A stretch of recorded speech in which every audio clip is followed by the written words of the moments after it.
The United States reportedly wants to change the way it works with South Korea when responding to global crises. Yonhap News is reporting that Washington wants to expand the scope of situations that warrant a joint response, and it wouldn't be limited to just those on the Korean peninsula.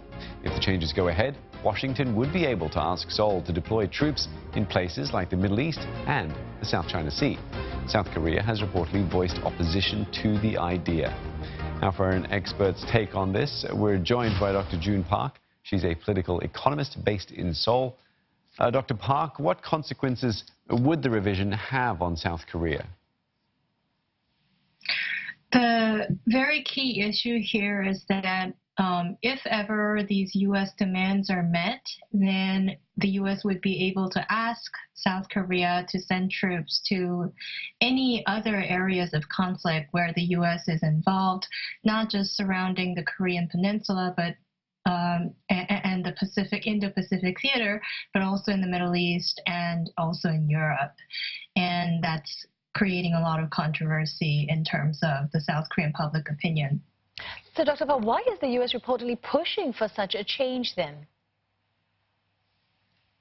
So the U.S. has a strategic planning and agenda that is changing very, very rapidly under the Trump administration. And if the South Korean government insists on the OPCON, the Operation Control Transfer, to reflect the changes in the geopolitics and its relationship in U.S.-ROK alliance, then it wants to have something in return. So from the U.S. perspective, it's only rational that if South Korea is able to gain control of the OPCON, then perhaps South Korea would also be enabling itself to engage in combat, not just in its own territory, surrounding its own territory, but also elsewhere. And the U.S. would like to benefit from it. Was this announcement a bit of a surprise to you? Why now? So it's not a big surprise to me because I have been witnessing the evolution of the ROK-U.S. alliance for a long time now. But it is a little bit of a concern that the Trump administration has a leveraging tool with regard to its economic relationship and the military relationship vis-a-vis South Korea.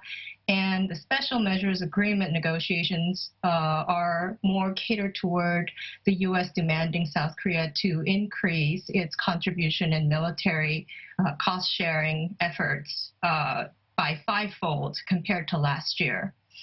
And I think there has been a lot of background set toward this endeavor because the North Korean delegates have, at the UN General Assembly, criticized the UN command, which is led by the US command here in Korea. And the recent moves by the Trump administration to unilaterally pull out from Syria, northern Syria, has impacted the South Korean thinking on a possibility of complete withdrawal of the US forces from South Korea. Okay, so if Seoul doesn't accede to this changes, what are the consequences then? Well, if Seoul does not accede to it, there could be different kinds of things discussed at the table. But one thing is very clear, even if the South Koreans do not agree to what the U.S. demands, the direction of the Trump administration's future military policy and strategy with regard to combating any kind of confrontation with China is catered toward having South Korea sort of integrated into its Indo-Pacific agenda, and also to continue to push toward South Korea's further contribution, either financially or troop-wise, in terms of scale to the military efforts that the U.S. would likely lead in different parts of the world. Well, the proposal is reportedly also part of plans to transfer wartime operational control, also known as OPCON, from the U.S. to South Korea. South Korea took over peacetime OPCON back in 1994, but why are there concerns over it taking over the wartime OPCON as well? It could be springing from the the doubts on whether South Korea would be able to engage in combat fully on its own, directed fully on its own, but also with regard to independent thinking and operation control. There are other regional hegemons that are very much in rivalry in this region that would not simply allow South Korea to be completely independent on its own to direct its own wartime efforts. And therefore, the changing alliance system between the U.S. and ROK stir controversies in this regard because the Moon Jae-in administration seeks to have the OPCON transfer as soon as possible within his term in office.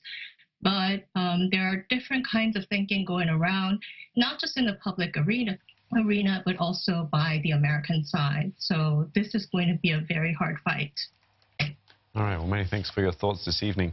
Dr. June Park, political economist, speaking to us from Seoul.